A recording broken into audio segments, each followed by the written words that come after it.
জান্নাত, কিছুক্ষণ আগে আমরা দেখতে পাচ্ছি বিশ্ববিদ্যালয়ের শহীদ শামসুজ্জোহা চত্বরে এখানে বিশ্ববিদ্যালয়ের শিক্ষার্থীরা জমায়েত হয়েছে। গণজমায়েতের পরপরই তারা তিস্তা বাঁচাও আন্দোলনের পক্ষ থেকে এখানে সাংস্কৃতিক যে কর্মশালা সেটি কিন্তু তারা শুরু করেছে। সাংস্কৃতিক কর্মকাণ্ডের মাধ্যমে তারা গানে গানে বিশেষ করে তিস্তা যে মহাপরিকল্পনা সেটা কিন্তু দাবি তারা জানিয়ে আসছেন। এর আগেও কিন্তু বেশ কয়েকবার তারা বিশ্ববিদ্যালয়ের পক্ষ থেকে এমন আয়োজন কিন্তু করেছে। আজকে আমরা দেখতে পাচ্ছি যে বিশ্ববিদ্যালয়ের সকল পর্যায়ের শিক্ষার্থীরা এখানে উপস্থিত আছে। পাশাপাশি বিশ্ববিদ্যালয়ে যারা রাকসু নির্বাচনে অংশগ্রহণ করেছিলেন তাদেরকেও, সেসব প্রার্থীদেরকেও আমরা এখানে দেখতে পাচ্ছি যে তারা সম্মতি জানিয়ে এখানে উপস্থিত আছেন।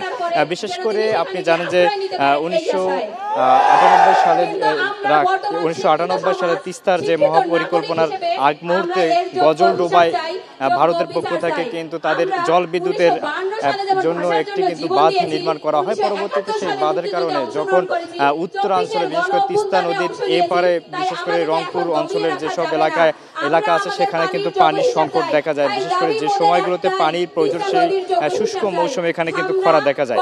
পাশাপাশি বিশেষ করে যখন বর্ষার পানিতে তিস্তা ব্যারাজের অপর পাশে ভারতের দিকে পানিতে ভরপুর থাকে তখন সেই পানি কিন্তু ছেড়ে দেওয়া হয় এই উত্তর অঞ্চলে, যার কারণে বন্যায় কিন্তু এখানে প্লাবিত হয়।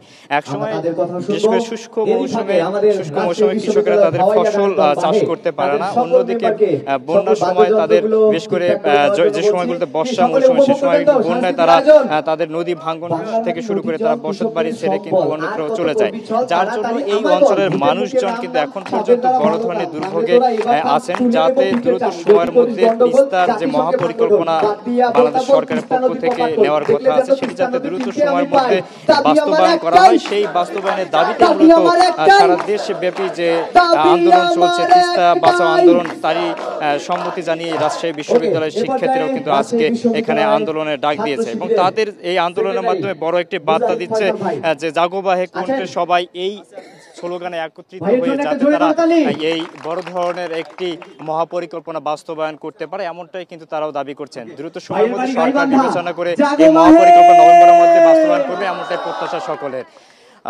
জান্নাত, রাজশাহী বিশ্ববিদ্যালয় থেকে তিস্তা বাঁচাও আন্দোলনের এই ছিল আমার কাছে এখন পর্যন্ত সবশেষ তথ্য।